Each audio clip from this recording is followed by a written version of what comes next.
colegas advogados e advogadas de todo o Brasil. Estamos aqui hoje em mais um episódio do nosso Previdência em Foco.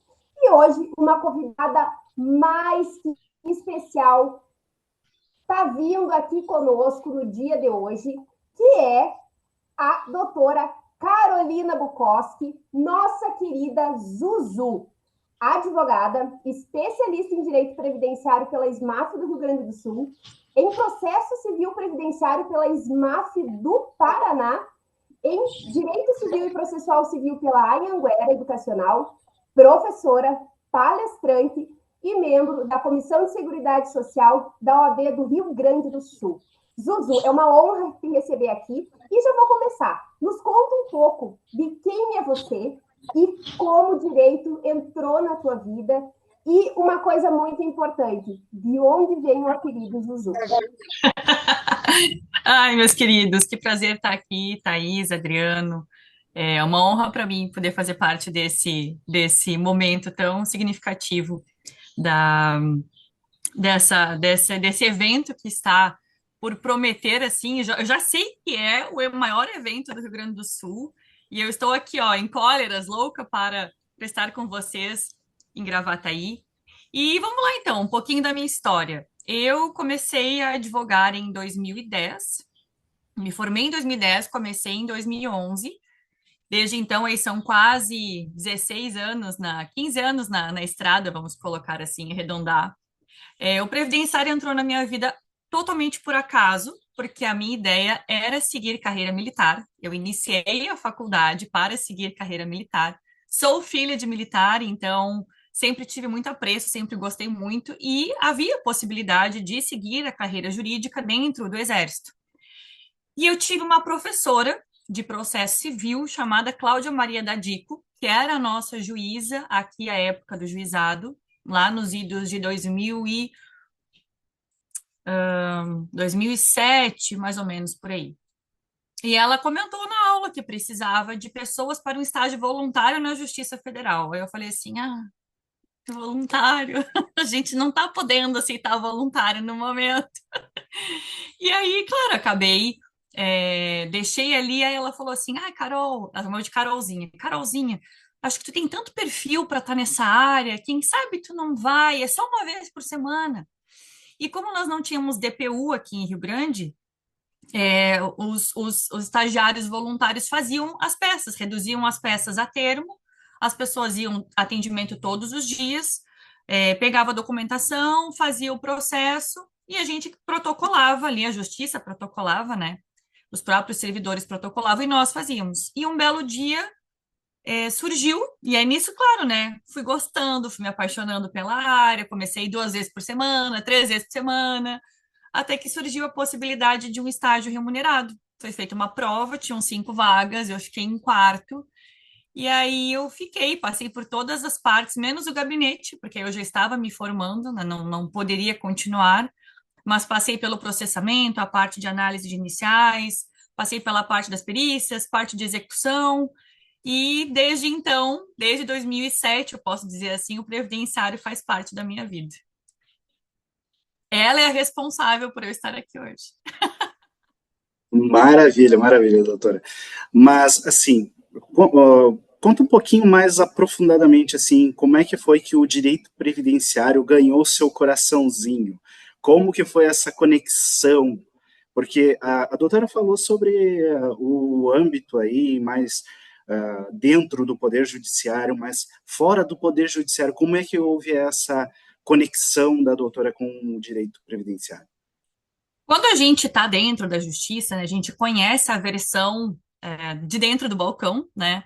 E só que o atender as pessoas ali na recepção, ela me fez ter uma outra visão do que seria advogar, né? E isso antes de eu estar propriamente dita na parte de trabalho da Justiça Federal, teve um caso muito emblemático que mexeu muito comigo, que foi uma menina, não vou citar aqui o nome, mas eu lembro exatamente como se fosse ontem, e isso faz muito mais de 10 anos. Era um BPC Loas e ela tinha uma doença chamada Síndrome de West. Eram espasmos como se fossem.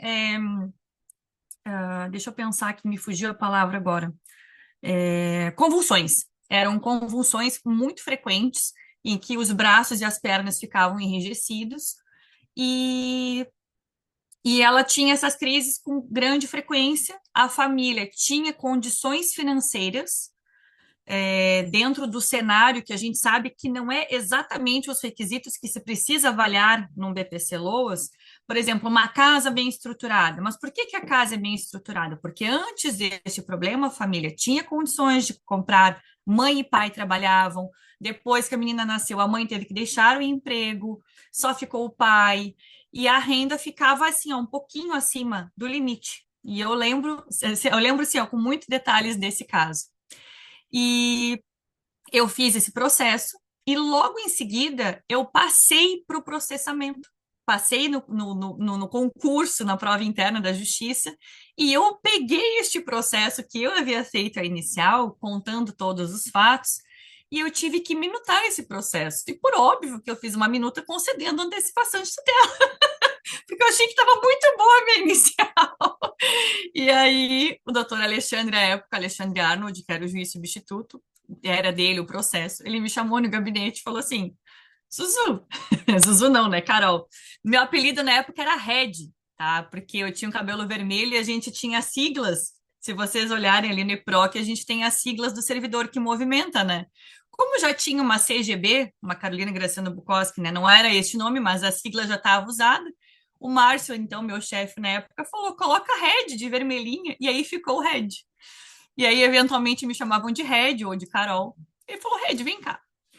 Eu percebi que foi tu que fez esse processo e tu me notou antecipando a tutela. Tu sabe que eu não antecipo tutela antes da perícia, mas o doutor, veja bem. E aí eu comecei a fazer toda uma argumentação. Ele: mas tu é advogado? O que que tu é desse processo? Aí eu senti, assim, aquele cutuco, né? Eu recolhi a minha insignificância, voltei, refiz a minuta. E no fim das contas a gente conseguiu, esse BPC, foi revertido no tribunal. A gente sabia que teria essa possibilidade, mas neste período entre sentença e julgamento no tribunal, na época não se falava ainda na devolução de valores recebidos de boa-fé em tutela revogada, né? Esses 6 meses foram suficientes para ela conseguir fazer um exame, que era muito caro, e que com esse exame ela conseguiu, inclusive, depois na Justiça Estadual, e eu acompanhei ela durante muitos anos. Ela conseguiu um tratamento com cannabis para que essa menina conseguisse, com esse exame, provar que era possível se enquadrar nas pesquisas. E isso a gente está falando, gente, de 2007. É uma coisa muito distante, assim, né? Não se tinha essa discussão e esses julgados que nós temos hoje. Era tudo muito, coisa de maconheiro, sabe? Não era nada, não tinha nada muito aprofundado sobre esse tipo de estudo. E a menina hoje, faz mais de 6 anos que eu não tenho contato, leva uma vida aparentemente normal, e eu sei que foi graças a esse movimento de perícia que deu certo, de avaliação social, de uma inicial bem feita, de um magistrado que, num primeiro momento, eu entendi, depois de muito tempo eu fui entender, eu saí muito furiosa do gabinete, eu falei: só o que faltava, olha aqui essa pessoa, e hoje a gente sabe que não é bem assim, né? Mas isso daí eu falei assim: deve ser bom advogar. E claro, quando a gente está dentro da justiça, a gente vê os advogados que peticionam no processo. E a gente começa a marcar aqueles advogados que são muito bons. E eu pensei assim: quando eu sair daqui, vou procurar um desses escritórios. E foi onde eu fiquei por 5 anos, que foi meu primeiro emprego. A doutora Elza Fernanda, uma grande, grande colega, me ensinou muito, aprendi muito com ela. E aí eu falei assim: é isso aqui mesmo que eu quero fazer. E aí, desde então, cá estamos. Ai, que incrível. Zuzu, você é especialista em direito previdenciário e a tua linha mais forte de atuação é o processo administrativo previdenciário. Na tua visão, qual é a importância do processo administrativo para o segurado? Ela é de extrema necessidade, extrema importância, porque hoje, Thaís, colegas que advogam há muito mais tempo, talvez se lembrem, se recordem de que nós entrávamos com um processo administrativo, não mal feito, mas eventualmente faltando uma coisa ou outra, porque a gente buscava só o quê? O indeferimento para a gente ir logo para a justiça resolver, porque a gente já sabia que o INSS ia negar. Só que em tempos de tema 1124, que hoje a gente sabe mais do que nunca que um processo mal instruído e que a gente sabe que entre processo, toda análise administrativa, eventualmente uma fase recursal ou não, e até chegar à citação num processo, nós já passamos um ano e meio, e que se a gente não instruir bem este processo, o pior dos cenários, ou melhor, o melhor dos cenários é limitar os efeitos financeiros, que já é horrível. E o pior dos cenários é um processo que depois de 2, 3 anos, a gente não tem uma análise de mérito, porque o processo foi mal instruído, foi mal formulado desde o começo, e que, consequentemente, isso vai trazer prejuízos para o cliente, que confiou em nós, né, confiou os nossos conhecimentos para aquele caso, e para o escritório, para o próprio advogado, que vai ficar sem aqueles honorários.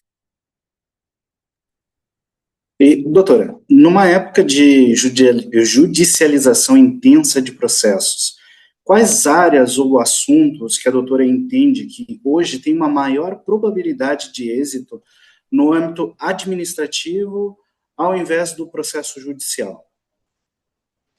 Sabe, Adriano, hoje nós temos uma questão que até no passado nós não tínhamos, que era a dificuldade de conseguir buscar jurisprudência administrativa no âmbito do Conselho de Recursos. Assim como nós temos nos tribunais as possibilidades de buscar emendas, acórdãos, buscar julgados de várias turmas, ali era tudo uma incógnita, né? Eu costumo dizer que na via administrativa imperava o princípio da obscuridade e não o da publicidade. A gente trocava acórdãos com colegas. Gente, alguém tem alguma decisão da junta que fala de tal coisa?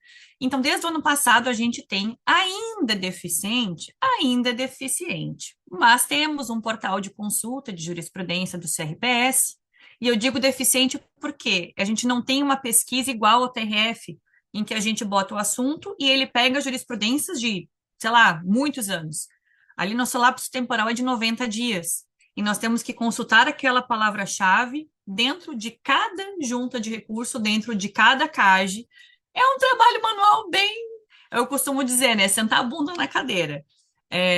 SBC, sentar a bunda na cadeira. E aí a gente tem que fazer esse trabalho. Tem questões que estão dentro dos enunciados, Adriano, os enunciados do Conselho de Recurso. Hoje, ao todo, são 19 enunciados que vinculam o CRPS, vinculam os conselheiros do CRPS para aquelas questões que estão ali tratadas. Eles não podem julgar diferente daquilo, ele tem um efeito vinculante. Então, o que acontece? Questões como, por exemplo, que eu, inclusive, tive agora essa semana em Brasília, e eu trouxe essa questão exatamente, um dos exemplos que eu citei. Benefícios por incapacidade recebidos se contam ou não para a carência, desde que intercalados com contribuição.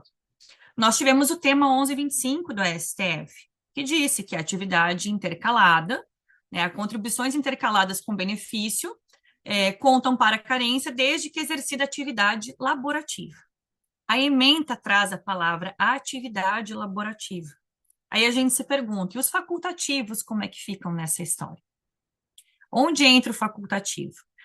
Mas eu já tive diversas questões, Zu, que usaram o 1125, mesmo com contribuição intercalada sendo facultativo. Sim, mas nós temos entendimentos, inclusive da segunda sessão do STJ, esse foi um informativo 22 de 2025, isso foi ontem, gente, praticamente ontem, que traz a questão de que, como uma pessoa contribuiu uma única contribuição, e ainda tem gente que entende que para intercalar não pode ser uma.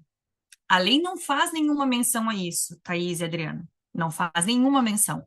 Mas o magistrado entende que uma única contribuição, alguns, não são todos, mas para este entendimento sair do único e se tornar mais amplo, a gente sabe que é um pulo, principalmente hoje com a internet, né?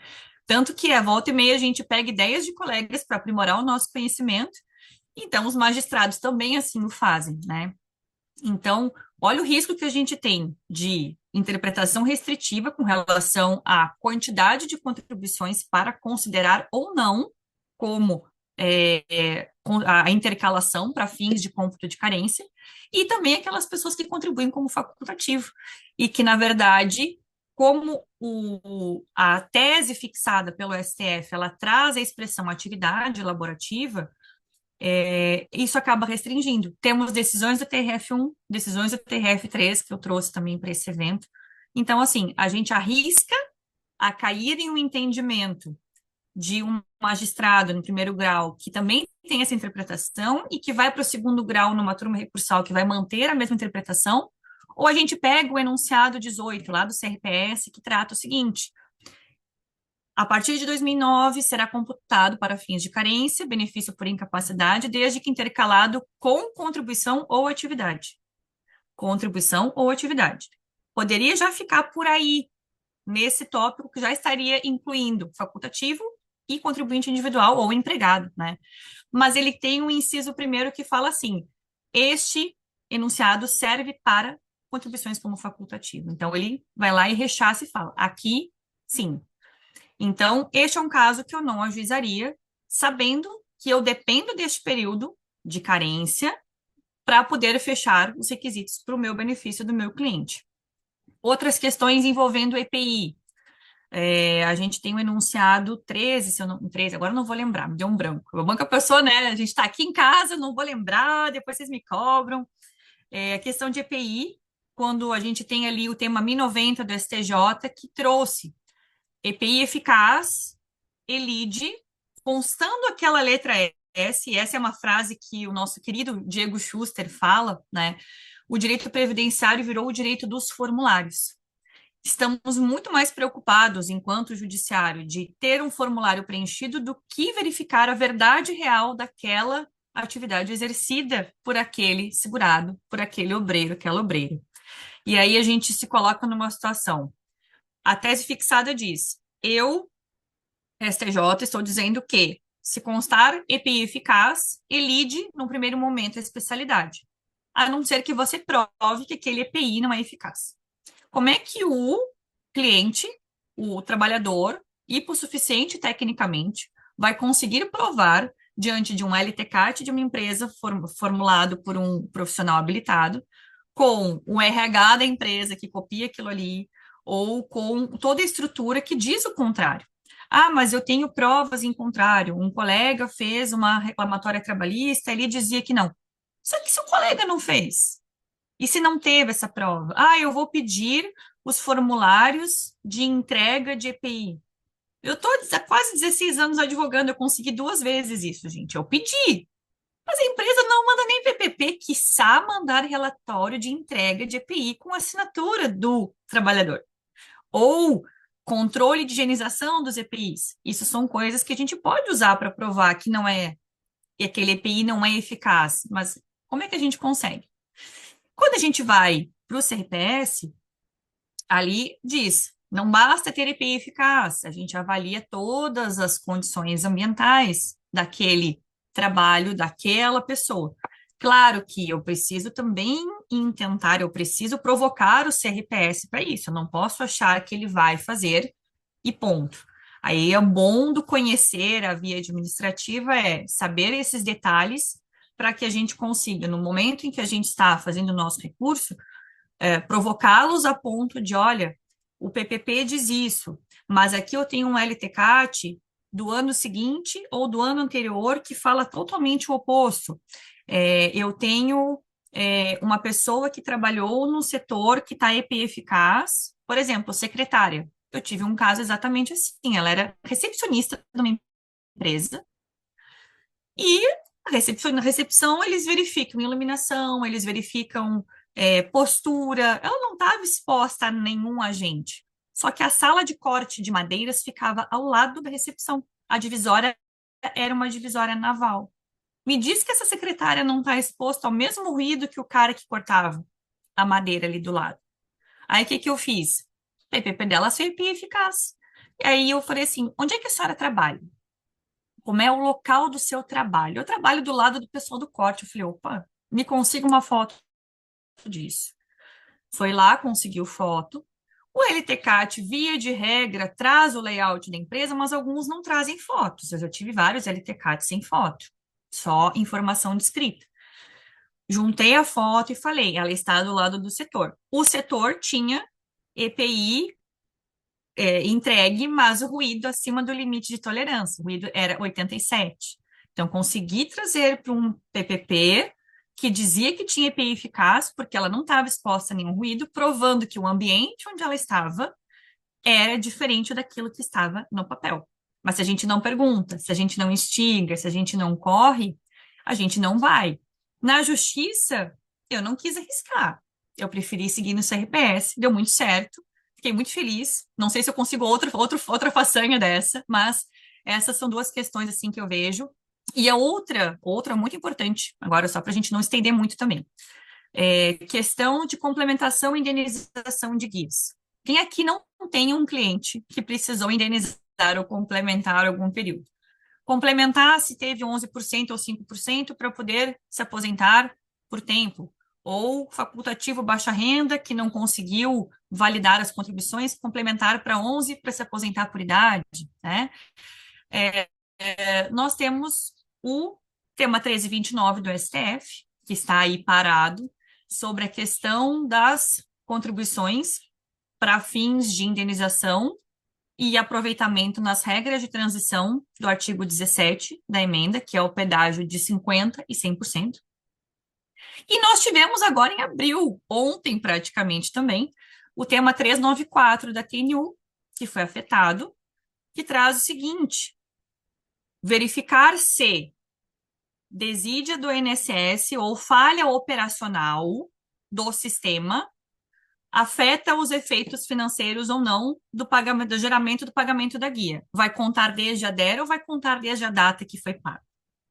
Gente, se é omissão, se é falha do sistema, eu não tenho nada a ver com isso. Mas este tema foi parar na TNU. E por que foi parar na TNU? Porque os colegas judicializaram questões que são pacificadas dentro do INSS. Essa é uma questão resolvida pelo próprio INSS.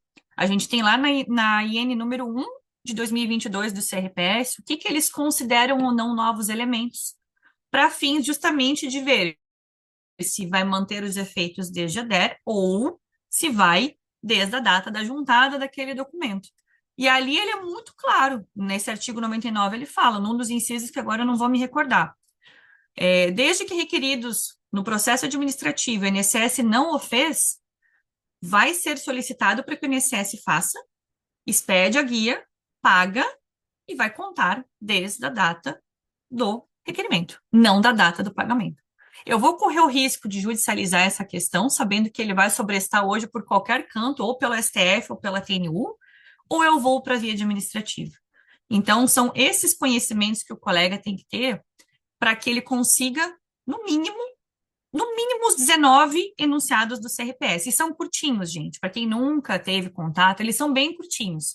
E a jurisprudência, a gente agora, com o portal, consegue verificar entendimentos de juntas, porque, além dessas questões, a gente tem, dentro do CRPS, a possibilidade de uniformização de entendimento. Assim como a gente entra com pedido de uniformização regional e nacional, nós temos essa possibilidade dentro do CRPS também.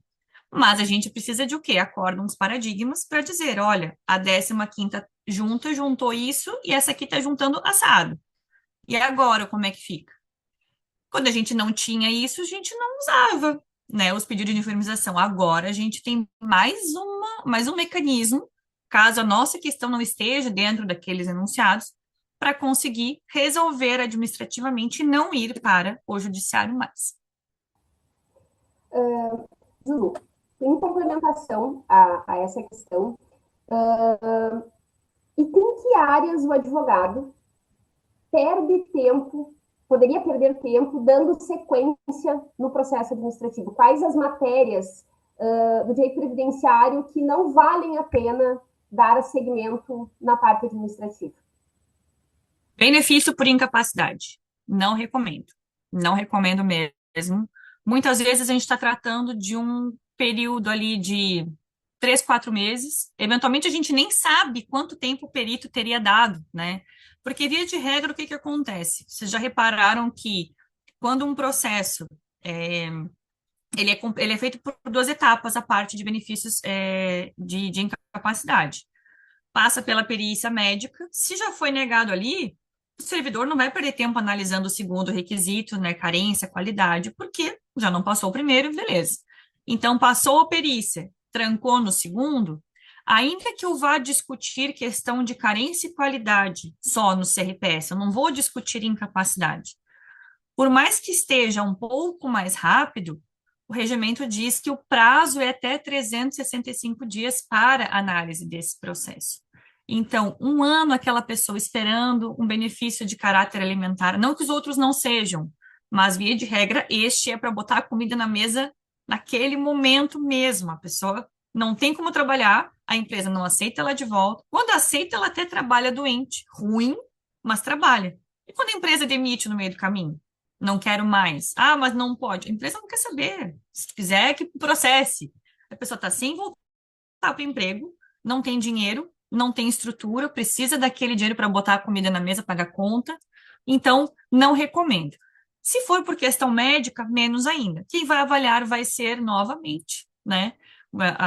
O setor de perícias médicas federais. Então, a gente sabe que a probabilidade não vou dizer 100%, mas é grande. Então, questões envolvendo incapacidade, judicializa direto. Não recomendo. Eu não entro com nenhuma mesmo.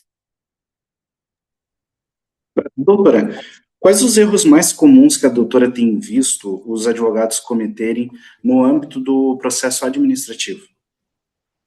Não conhecer o normativo administrativo. Esse, sem dúvidas. Ah, mas é muita coisa, Zuzu. É muita coisa, muita. Mas eu sei tudo? Não sei. Eu sei onde procurar. E eu acho que eu vejo assim, ó, é muito bom quando a gente tem colegas que falam sobre temas. Eu sou uma que me beneficio muito, vou ali e vejo o que que o colega está falando. Tem coisas ali que eu desconheço, áreas que eu desconheço. Oh, que legal isso aqui, vou procurar me aprofundar. A gente receber mastigadinha é sempre muito bom. Quem aqui não, né? Nosso cérebro ele é feito para gastar o mínimo de energia possível. Mas quando a gente tem, eu vou entrar com um recurso. Eu vou dar uma olhadinha na portaria específica que trata do recurso. Vou ver se eu não vou deixar passar nada. Eu tenho que entrar com um requerimento de aposentadoria por idade rural. Olha o regramento específico. Eu não sei nem onde procurar. Joga a palavra rural. Dá um Ctrl F, Ctrl L, agora eu não lembro.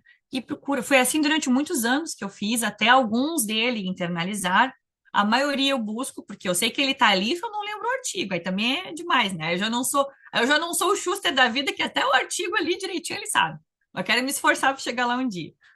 E aí a gente pesquisar, ver o que a instrução normativa fala, porque assim como nós também não temos conhecimento, eu digo para vocês, o servidor menos. Hoje, com a questão da nacionalização eu tenho processos, acredito que vocês também já tenham processos que foram parar em outras cidades, que a gente diz, onde é que fica isso aqui? Esse tempo só foi parar numa cidade, eu não vou nem lembrar o nome, eu tenho que olhar depois aqui. Eu nunca tinha ouvido falar na minha vida. Eu falei, gente, eu não sei nem onde é que fica isso. Aí, volta e meia acontece. Aqui, por exemplo, na minha cidade, nós temos a Lagoa dos Patos, temos mar, temos segurados especiais, assim, a rolete, temos agricultores e pescadores, né, nos dois. Quando eu tenho um processo de segurado especial pescador, me assusta para onde ele vai parar. Por quê? Por mais que se seja alguns anos já, se estejam alguns anos esses benefícios sendo analisados em diversos locais, me preocupa cair em uma agência em que o servidor, ele desconhece a rotina de um pescador.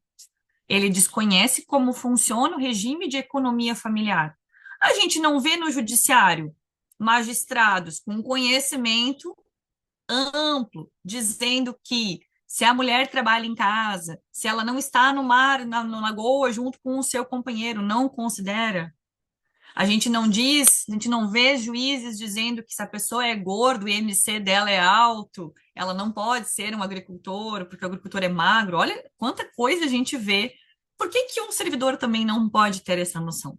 Será que ele sabe que O ofício circular 46 tem vários anexos ali, e dentro deles tem guias para guiar o servidor, quais documentos e que de forma ele deve analisar. Será que ele sabe que um certificado de reservista, lá nos idos de 1960 e tantos, 70 e tantos, ele era feito a lápis e não a caneta? Inclusive, tem isso dentro dessas orientações. Se encontrarem um documento dessa época assinado ou escrito a caneta, ele é falsificado, porque eles são feitos a lápis naquela época. Olha, isso daí são coisas que tu só descobre lendo, aprendendo, estudando. Como é que o servidor, até aqui de trabalho, cobrado por todos os cantos, ele vai conseguir saber? Então, assim, é teu dever saber, mas é meu dever saber também. Eu prefiro eu fazer e mostrar e dizer, ó, tá aqui, você precisa saber isso aqui, precisa se guiar aqui, do que eu correr o risco de, será? Ele deve saber, ele é servidor. Não sabe. Não sabe. Volta e meia não sabe. E não é por mal, gente. É falta de trabalho, é falta de tempo para conseguir estudar, trabalhar, cumprir meta.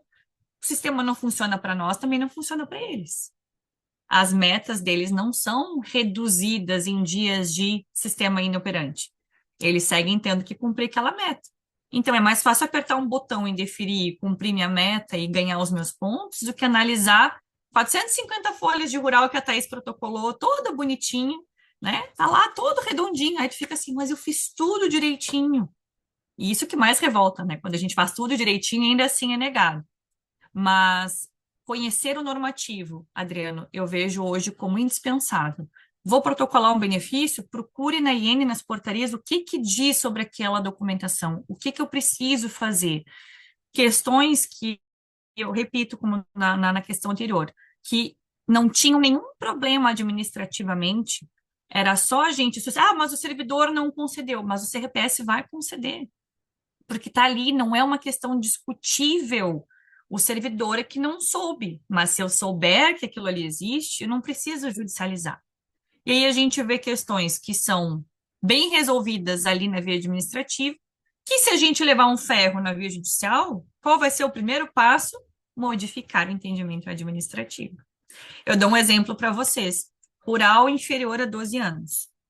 Nós tínhamos o enunciado 8 do CRPS, que era fenomenal, era o que salvava muitos benefícios. Eu tive, e vou dizer para vocês, 2 deles eu ganhei na primeira instância, eu ganhei na agência mesmo. Juntei o ofício, juntei os anexos, consegui provar o trabalho daquela criança, eu consegui provar dos 7 anos até os 12, e eu só me valho desta forma, desses anos, quando a pessoa não fecha os 15. Se ela fechou 15, gente, é de 12 para cima, e não vou entrar em discussão. Não vai aumentar a minha RMI, eu querer dos 7, desde os 6, desde os 5. Mas essa cliente não, ela tinha que ter dos 7 aos 12. Ela parou, voltou. Hoje o enunciado mudou, trazendo o mesmo entendimento do judiciário. É necessário comprovar, e esse é um requisito extremamente cruel, a prova diabólica que eu digo, né? A indispensabilidade da mão de obra infantil para o regime de economia familiar. Como é que a gente prova, gente? Documento é nome do pai, não tem documento em nome de criança. Estuda em escola rural. Se vocês olharem a Lei Nacional de Diretrizes e Bases, lá de 71, tinha um artigo, e depois eu vou trazer para vocês. Aprendi isso com o professor Érico, num evento lá de Camboriú, numa palestra. Por isso que é bom a gente sempre está aprendendo. Que havia previsão de que as escolas do meio rural adaptassem os horários de escola e férias para as safras, entre safras, para que as crianças pudessem ajudar em casa. Esse artigo não existe mais hoje, por razões óbvias. Nós estamos falando lá de 71. Então, assim, era comum. Agora, como é que eu vou provar? Se não é a Thaís ou o Adriano a fazerem a colheita dos ovos, alimentar as galinhas, alguém vai ter que fazer. Se não for aquela criança, vai ter que ser a Thaís que vai sair dali daquela lide, o Adriano que vai sair de algo mais pesado para que faça aquilo. É indispensável dentro da completude física daquela criança? É. É ela que vai levar o ovo para o café da manhã. É ela que vai ajudar a colher a alface para o almoço. Ninguém vai querer que ela pegue um arado e vá carpir um lote, vai carpir 5 hectares. Não vai fazer isso. Mas eles estão querendo isso. Hoje o CRPS está trazendo entendimento porque essa questão que foi levada para lá, que virou aquela ACP, que a princípio é maravilhosa, mas que para provar a gente não consegue, que é justamente o provar a indispensabilidade, ela também está agora dentro do CRPS. Então, conhecer para evitar que questões sejam judicializadas e cada vez mais a justiça restrinja é indispensável, não só para estruturar um processo bom, mas para evitar judicializações de questões que já estão resolvidas no âmbito administrativo e que o advogado desconhece. Zuzu, tu tens o hábito de postar conteúdo sempre sobre as novidades do direito previdenciário e ler o Diário Oficial todos os dias. Como conciliar a advocacia, vida pessoal e a atualização constante que o direito previdenciário exige? Não concilia. Se vocês esperavam uma resposta, não concilia, gente. Tem aquela máxima que a gente fala de equilibrar os pratinhos, né? Volta e meia, alguns pratinhos caem. E a gente, assim, vai junto o pratinho, pega outro. Então, eu tento. Quanto tempo vocês passam? Abram os microfones, agora eu vou entrevistá-los. Quanto tempo vocês passam aqui, ó? Aqui. Aquele dedinho girando, assim, para ver um vídeo do gatinho, para ver uma coisinha assim. Quanto tempo tu mais ou menos tem ideia que tu passa, Thaís? Nem contabilizou. Eu, às vezes, final de semana, eu passo mais de 3 horas na minha caixinha do nada. Adriano, já se pegou alguns minutos do dia fazendo isso, né? Não vamos falar horas, vamos falar minutos. Alguns, principalmente no final do dia, assim, para dar aquela desopilada. Aquela Em vez de estar desopilada. estudando, né? Em vez de estar estudando, tá ali Mas só não vou rolando falar. feed. A gente também tem que ter o nosso tempo da caixinha do nada. É importante, dentro da nossa rotina, a gente ter os nadas. Quero fazer o quê? Nada. Vai fazer o que esse fim de semana? Vários nadas. Eu só quero existir, respirar, fazer nada. De manhã eu consigo separar. Gente, em 10 minutos eu abro o Diário Oficial, eu vejo as pastas que eu preciso ver e já descubro se tem ali alguma mudança ou não. Tem uma mudança. Pô, não vou ter tempo de ler agora. Mais tarde eu dou um jeito e vou ler. Que jeito? Não sei, vou dar um jeito. Não consegui ler hoje. Amanhã eu leio. Daí vai juntando, vai dando uma emboladinha. Prazo. A gente trabalha com prazo. Quem trabalha sozinho geralmente trabalha com prazo mais enforcadinho assim. Chega a protocolar 23h58, já cheguei a protocolar 23h58. Não recomendo que o coraçãozinho, né, fica aqui. Mas a gente acaba com o tempo conseguindo identificar ali questões que são mais urgentes. Para mim é inegociável não ver o Diário Oficial todo dia. Às vezes eu tô ali remelenta, deitada ainda, vou lá. Tá, não tem nada. Aí levanto, ou tem alguma coisa, eu já levanto minha loucura. E aí, de manhã, tento focar um pouco mais em mim, fazer uma atividade física. Tô fazendo, não tô. O pratinho caiu. A gente tenta. Como meu escritório trabalha só eu, e é um edifício comercial, então acaba tendo que as pessoas vão lá por indicação, ninguém bate na porta. Hoje eu quero ver essa advogada aqui. Então as pessoas ligam, eu marco. E aí eu fazia o quê? Eu já tive várias situações, Adriana e Thaís, de priorizar trabalho, e aí a vida pessoal, saúde principalmente, escangaça toda. Quem aqui já não teve quase na beira de um surto, ou já não surtou, e não na palavra bonita, na palavra real da palavra surto mesmo, de entrar em pânico, de se assustar, de ficar ansioso. E aí eu descobri, sem exercício, o trabalho não funciona. Eu tive agora influenza, faz mais ou menos um mês e pouco. Passei uma semana e meia podre. Eu não conseguia fazer nada. Eu não saía da cama. Era cama, tomar banho.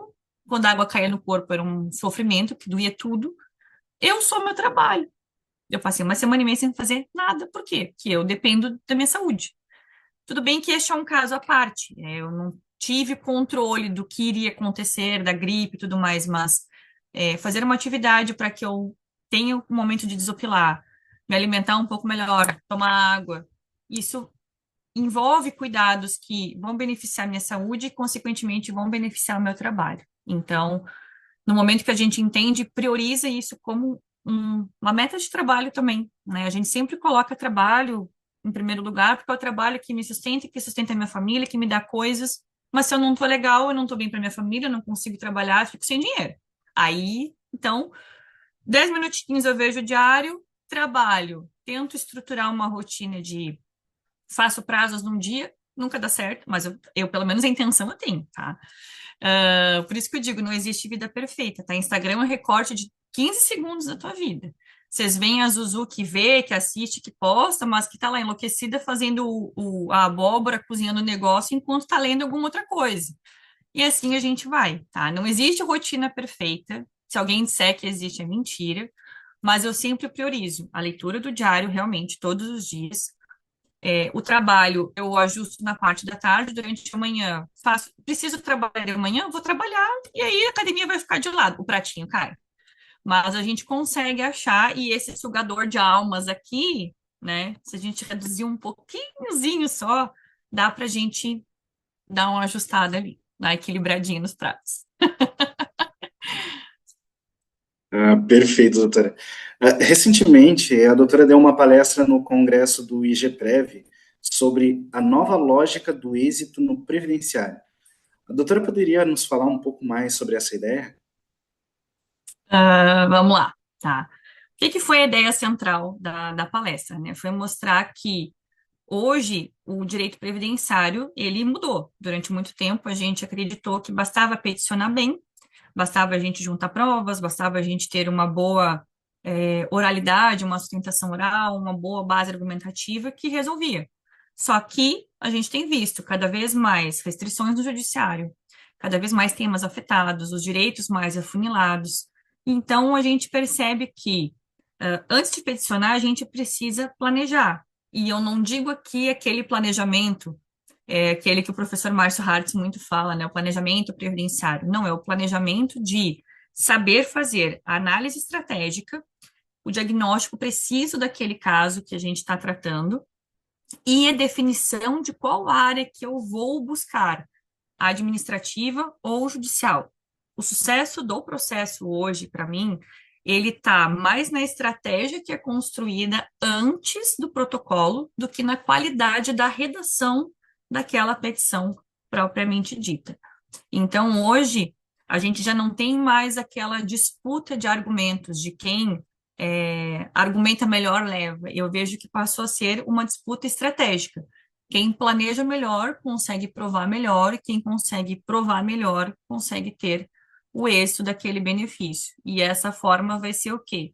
Avaliando estrategicamente para qual rumo eu vou levar aquele processo para tentar fugir das armadilhas que a gente encontra pelo caminho. Doutora, e para os colegas advogados que querem ter assim um maior contato contigo, conhecer mais seu trabalho, tu tem mentorias, algum curso? E, para complementar, quais são os teus planos para um futuro próximo? Meu Deus, eu vou adiantar para vocês os planos. É mais um pratinho para a pessoa equilibrar, né? A pessoa já não tem coisa suficiente para fazer na vida, a gente gosta de adrenalina, de emoção, tá? Vocês me encontram ali nas redes sociais, @advogada Zuzu. Aliás, eu não contei a história do Zuzu, né? A gente pulou essa etapa, a gente pulou, vou contar no final depois. Tô ali no Insta, advogada Zuzu. Tenho as mentorias, tá? Colegas que trazem casos concretos, mais voltados para a parte de processo administrativo mesmo, mas tem outras questões que eu também faço. Quando o colega me traz, eu sempre peço um resumo do caso, por quê? Porque, eventualmente, ainda que seja sobre processo administrativo, eu não tenho habitualidade, como, por exemplo, questão de indígenas. Eu não trabalho com essa parte. Uma vez um colega me pediu ajuda, eu disse, olha, vou te encaminhar para alguém que eu sei que vai te orientar, né? Então, não basta e a gente tem, assim, eu sou uma pessoa que eu tenho muita humildade em reconhecer os meus limites em termos de conhecimento técnico. Não sabemos tudo, eu menos ainda, né? Então, eu sempre peço para o colega, me traga um caso. Se eu não souber, eu direciono para um colega específico e sabendo, tenho o maior prazer em a gente estruturar estratégias para que a gente consiga ter um êxito no processo administrativo, ou a pessoa já fez tudo sozinha e fala, Zuzu, agora o que que eu faço? Eu falei, calma que tem salvação. Se não tem salvação, eu também digo, não tem salvação, mas judicialmente a gente vai seguir este lado. Então, a gente presta essa ajuda para os colegas, essas mentorias. Aulas estão espalhadas aí por todos os cantos. Tem uma aula no IGPrev que eu vou fazer agora. Tem na comunidade da professora Maria Fernanda, também estou por lá. Tem uma aula que eu preciso gravar, que eu não gravei ainda. Tá lá, tá no plano. E nós temos aí uma ideia que está em primeira mão aqui para vocês. É o Clube Resuprev, que é uma ideia que eu quero colocar em prática ainda este ano, está? Ainda não, vou colocar, porque, eu quero, não, eu vou, já está sacramentado, já está todo estruturado. A gente vai trazer conteúdos informativos da parte administrativa, para aqueles colegas que não querem perder os 10 minutinhos do Diário Oficial, deixa que Zuzu vos passará estes documentos, esses detalhes. Vai ser ali pelo Instagram, vai ser, eu até comentei, eu fiz uma enquete, eu falei assim, será que as pessoas têm interesse nisso, né? Primeiro eu preciso perguntar se tem, né, demanda para essa coisa, não vou ficar sozinha aqui. E fui surpreendentemente muito bem recebida, né? Eu brinquei ali que vai ser o valor de uma coxinha e de um cafezinho por mês, um pouquinho menos ainda, né? E não é coxinha de aeroporto, que é super valorizada, é coxinha de boteco mesmo. E aí trazer as novidades de STJ, de TNU, porque como é uma coisa que eu faço com frequência, para mim, eu falei que eu sei que tem colegas que às vezes não é nem por falta, não é a telinha do mal aqui que a pessoa se perde, a pessoa realmente não tem tempo para fazer isso. Então, o Clube Reso Prévia vai vir para resolver e ajudar esses colegas por um valorzinho bem irrisório, mas para a gente conseguir trazer, conseguir fomentar mais o estudo, trazer as informações mais compiladas para o pessoal, e justamente para ajudar aqueles colegas que ou não sabem nem por onde começar, e tem muito colega assim, Thaís e Adriana, que estão começando. A gente às vezes não sabe o que fazer, não sabe para onde ir, só tem vontade de ficar ali em posição fetal chorando. O colega que está começando, ele com certeza está um pouquinho mais desesperado do que a gente. Então, poder prestar esse auxílio e ajudar e trocar ideia com os colegas, eu acho que vai ser muito bacana. Avisaremos, esperamos que até Gravataí eu consiga fazer este anúncio em primeira mão no evento. E sobre a Zuzu, algumas pessoas conhecem essa história, outras ainda não.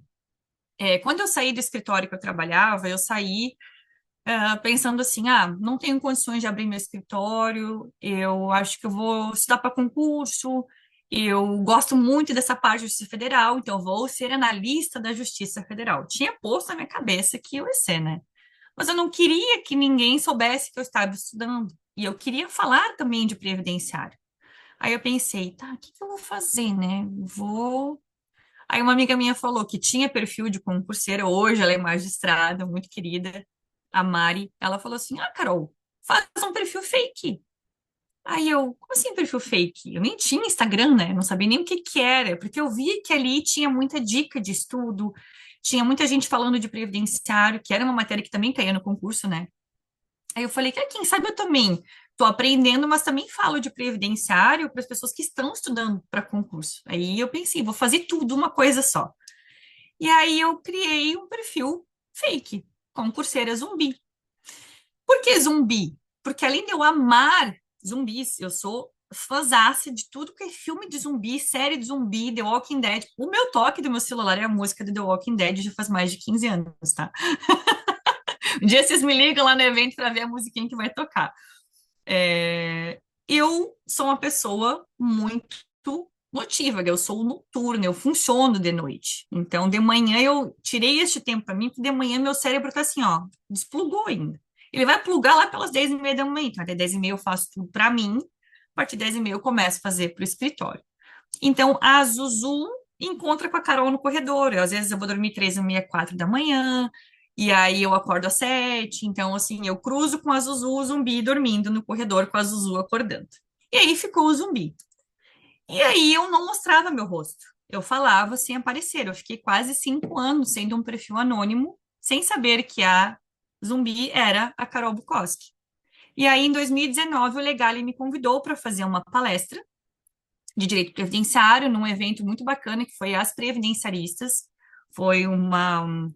Foram 4 ou 5 edições, aí veio função de pandemia, as coisas ficaram online, mas foram 4 edições maravilhosas que me proporcionaram grandes amigos que eu tenho até hoje. E aí, nesse meio tempo, eu entrei em depressão e falei, gente, não estudar para concurso não é o meu caminho. Não é, e eu neguei de todas as formas. Aí eu saí do escritório em 2015, final de 2016 eu abri meu próprio escritório. Hoje, agora em 4 de outubro, completo 10 anos com a Bukowski Advocacia. Estou agora com um escritório em Bagé também, recém-inaugurado. Dá um medo do caramba, gente. Vocês pensam que não dá um pânico, mas a gente joga a cara e finge que tá tudo pleno, assim, tudo lindo. E aí, como perdeu o propósito de concurseira zumbi, eu falei, bom, gente, vou seguir aqui falando de previdenciário, mas só previdenciário, nada de concurso, se ficou advogada zumbi. Só que ninguém chamava de zumbi, era Zuzu, Zuzu, Zuzu, Zuzu. E aí, neste evento de São Paulo, eles me convidaram presencial, eu falei assim, ai, eu vou ter que aparecer. Meu medo era esse. Se vocês olharem minhas postagens mais antigas, sempre tem algum emojizinho no meu rosto.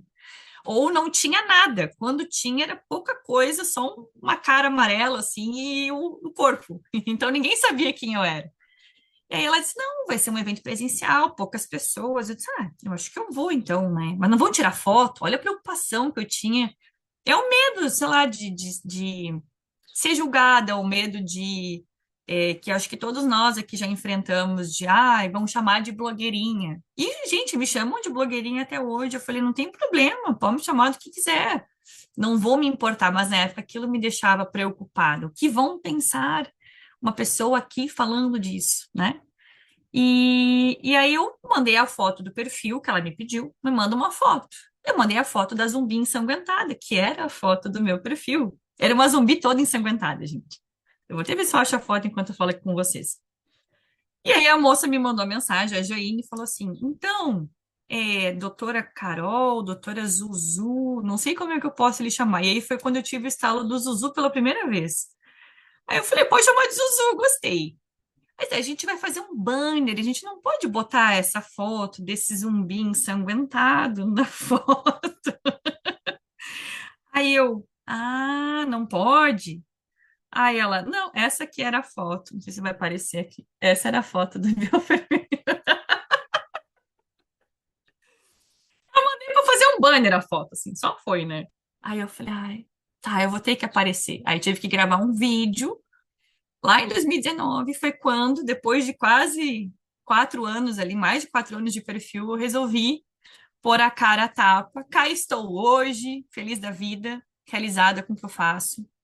E eu digo hoje que tudo que eu conquistei daquela data em diante, de estar aqui com vocês, de ter essa possibilidade de participar de eventos, de conhecer esses colegas, é graças a Zuzu. Por isso que eu tenho tanto carinho. Meus pais me chamam de Zuzu, minha enteada me chama de tia Zuzetes.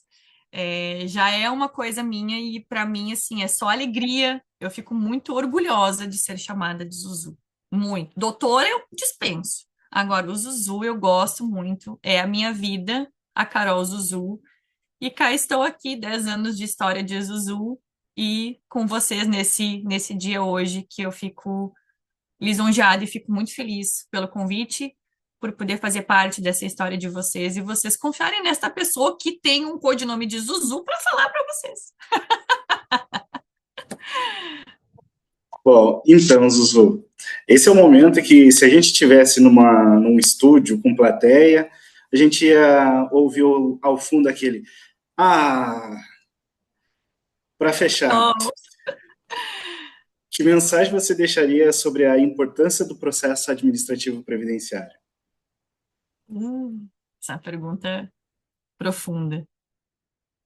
Ai, gente, a gente sabe que é muito custoso o direito previdenciário em termos de conhecimento. Muitos colegas trabalham sozinhos. Eu digo por experiência própria, a gente tem muito contato, a gente vê perfis, Instagram voltando novamente à história, né? A gente vê perfis que trazem uma vida perfeita com todos os pratos equilibrados, com tudo redondo, com 80 contratos assinados por semana, quando não 400, assim, 450 por mês. Esses tempos passei por um perfil que passou, fechamos 450 contratos no mês. Eu falei assim, pô, isso não é uma realidade. Isso não é Isso não é o que a grande maioria das pessoas vive. E aí aquele colega vê aquilo ali e ele se frustra, porque ele acha que ele é incapaz, ele acha que ele não vai chegar aonde aquele colega está, e ele se compara tanto com essas pessoas, e eu tô falando por mim, gente, tá? Num passado não muito distante, e quando a gente tá naqueles dias em que a rotação tá um pouquinho mais baixa, a gente também se pega inconscientemente comparando com outras pessoas. Eu nunca vou chegar, eu não vou conseguir, não vai dar certo, e a gente esquece do básico, de olhar para si, de olhar para a minha realidade, de olhar para o que eu sei, e eu falo porque tem uma síndrome de impostora que caminha do ladinho da Carol e do ladinho da Zuzu. Ela tá ali diariamente, eu preciso, toda vez que eu acordo, e cada vez que eu recebo um convite, aqui tô abrindo o coração para vocês. Cada vez que eu recebo um convite para um evento, eu penso assim, o que que essas pessoas veem em mim? Que elas não veem em outro. Tem tantas outras pessoas melhores, tem tantas outras pessoas boas. Não vou chorar, gente. Estou segurando aqui que a maquiagem está feita, tá bonita. A gente se compara e a gente se boicota e a gente esquece de fazer o arroz com feijão. Eu vou sentar, eu vou fazer meu processo, eu vou, diante de todo esse cenário que a gente tem, dar mais importância para o que nós temos dentro do normativo administrativo, porque com isso eu vou ter um conhecimento um pouco maior, eu vou ter um conhecimento melhor, e o conhecimento ele acumula, tá? Eu não, eu digo que eu sei 50% da IN, porque os outros 50% eu pesquiso. A gente não vai saber tudo de tudo, mas a gente sentar, estudar, pode ser 15 minutos por dia. Eu pego, eventualmente, estava falando isso agora essa semana, lá em Brasília.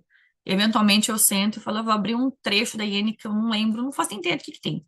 Vou lá e olho, fico, olha, isso aqui eu não lembrava. Vou ali, grifo. Eu tenho ela impressa, já tá toda, já, né? Metade já não tá mais ali, as coisas já mudaram. Eu achei que não ia mudar, né, gente? Mas tinha esperança que ela não fosse mudar. Eu me ledo, engano, né? Iludida fui filhote, fui inocente. Gastei 500 mil folhas para imprimir toda a IN, todas as porcarias. Agora eu faço aqui no PDF e tem que ficar entrando, eventualmente, em novos PDFs, porque mudou, aí muda, vai no Planalto e vai, enfim.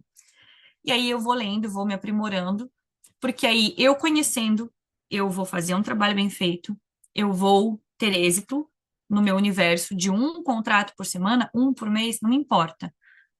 As pessoas vão me indicar para outras pessoas, e o trabalho bem feito, costurado por si próprio. É muito bom a gente ter colegas para compartilhar, mas não para se comparar. Então, para esses colegas que estão começando, os que já estão na jornada, estudem o processo administrativo, façam um trabalho bem feito, porque hoje, assim como eu não tenho tráfego pago, eu não tenho Instagram do meu escritório, meu Instagram é voltado para a produção de conteúdo para advogados, não para mim, para a Bukowski Advocacia, né? A minha alma do meu negócio é a propaganda boca a boca, é o bom atendimento. Ah, é só com um, é só com dois. Dê o seu melhor para aquele um, para aqueles dois, porque isso vai girar. Ah, mas isso não paga minha conta. Mas ficar se comparando também não vai pagar. Então, assim, foca no básico. Eu preciso saber disso para melhorar. Tem dúvida? Chama os colegas, faça parte de comissão. Chama a Zuzu lá no Insta. Eu tenho muito, muito prazer em ajudar. E assim, ó, gente, não, nunca levem, por mais que eu faça mentorias e faça as aulas, tem muito colega ali que a gente ajuda. Ah, quanto é que eu te devo? Eu falei, gente, nada. Isso daqui, se eu não puder responder a dúvida de um colega, se eu não puder ajudar alguém que está começando, alguém que está no meio, alguém que já sabe mais. Esses dias o Luiz Gustavo Ferreira Ramos, tá? Preciso deixar isso aqui consignado aqui. Me mandou mensagem, Zuzu, preciso de ajuda. Eu falei assim, acabou, cara, o mundo acabou. Luiz, pra mim. Ele aí, para, Zuzu, tu sabe que eu não sei processo administrativo, como tu sabe. Aí eu falei, deixa eu printar isso aqui que eu vou emoldurar. Então, assim, é muito bom. Eu me sinto muito útil, eu sinto o meu propósito cumprido em poder ajudar as pessoas a resolver uma dúvida, a encurtar caminhos que, por vezes, eu passei e eu sei que, isso aqui vai dar ruim. Ah, tu quer seguir? Segue, mas aqui vai dar ruim. Se eu puder te encurtar 2 quilômetros, eu vou encurtar. E aí, estudar, não se comparar e não ter vergonha de pedir ajuda. Eu acho isso indispensável. Eu faço mentorias. Ah, com outros não. Eu, para mim, faço mentorias. Quando eu tenho casos que eu sei que eu não sei resolver, eu troco ajuda com colegas e eu faço mentorias. Porque nós não sabemos tudo, temos que ter humildade para reconhecer que não sabemos tudo, e juntos nós somos muito mais fortes, nós somos mais. A AGU hoje é o nosso maior inimigo, vamos dizer assim, estruturados, muito bem estruturados, e a advocacia previdenciária forte, unida, coesa, numa mesma direção, com os argumentos que funcionam para um. Eu quero que o outro saiba, porque aquilo ali vai ser, se foi bom para mim, vai ser bom para ele provavelmente também. A gente vai conseguir ser cada vez melhores. E eu tenho certeza que esse evento de Gravataí vai ser um momento muito disruptivo na advocacia previdenciária gaúcha de uma forma geral, porque essa estrutura que está se. Gente, você não tem noção da ansiedade que eu tô. É sério. Eu já tô aqui, ó. O coração já tá palpitando. E eu acho que isso vocês vão fazer com maestria, que é trazer conhecimento e unidade e unicidade e criar força para a advocacia previdenciária. Então, esse é o meu recado. Estudem, não se comparem, peçam ajuda e sejam humildes em saber que não sabemos tudo sempre. Lulu, maravilha. Muito obrigado por ter atendido o nosso apelo. E para vocês que ficaram conosco até aqui, fica o nosso apelo para se inscrever no nosso canal, @YouTube OAB Gravataí, siga as nossas redes sociais, @CSS_OAB Gravataí no Instagram e @OAB Gravataí. Ative o sininho, curta, compartilhe, comenta, para que todos esses conteúdos eles cheguem o mais longe possível. Muito obrigado. Obrigada, gente. Obrigada pelo convite. Fiquei muito feliz. Espero que nos encontremos em breve, né? Muito em breve. E obrigada por essa oportunidade de estar aqui com vocês. Ai, nós que agradecemos, Ju, muito importante a tua presença e o teu compartilhar aí, agrega cada vez mais, né, na nossa advocacia, e o que tu falou, no final é realmente isso, né, a gente que trabalha sozinho, seguir na peleia, fazer um bom trabalho, porque como se diz, o trabalho devolve, e não tem dinheiro que pague a felicidade de um cliente que vai ganhar o benefício decorrente de um trabalho bem feito. E essa questão do administrativo, olha, ano passado eu discutei, ano retrasado no Congresso, e foi assim, ó, arregaçou minha mente, eu pensei, não, vamos lá, e tem trazido bons frutos do processo administrativo nas juntas. Esse ano debutei, né, sustentei nas juntas, e realmente faz muita diferença, e a gente precisa isso, compartilhar, né? Compartilhar Ai, que com bom, e não Thaís. separar. É isso que faz, assim, ó, vale a pena. Eu ver um colega que vem e compartilha, olha, eu resolvi tentar e deu certo. Gente, isso não tem preço que pague. Ver o êxito de uma outra pessoa. Eu sou uma pessoa que fico muito feliz vendo o êxito daqueles que eu gosto, daquelas pessoas que me cercam. E ouvir isso agora de ti me deixou, assim, muito, muito feliz, muito emocionada. Não vou chorar, eu vou segurar. Sigamos levando essas boas novas a muitos colegas e que todos tenham êxito. Eu fico realmente assim, ó, de coração cheio de alegria, vendo colegas que conseguem êxito, porque é uma batalha muito difícil. Todo dia a gente tem um leão. No dia que o leão não vai, tem dois no outro dia. No outro dia, tu vira amigo do leão, porque tu não aguenta mais correr atrás dele. E a gente poder estar junto nessa jornada, se fortalecendo e conseguindo compartilhar isso com os colegas me deixa muito feliz. Que bom, Thaís. Obrigada, gente. Todo mundo um ótimo dia, uma ótima semana. Obrigada para nós. Obrigada. Tchau, tchau, pessoal. Tchau, tchau. Obrigado, tchau, tchau.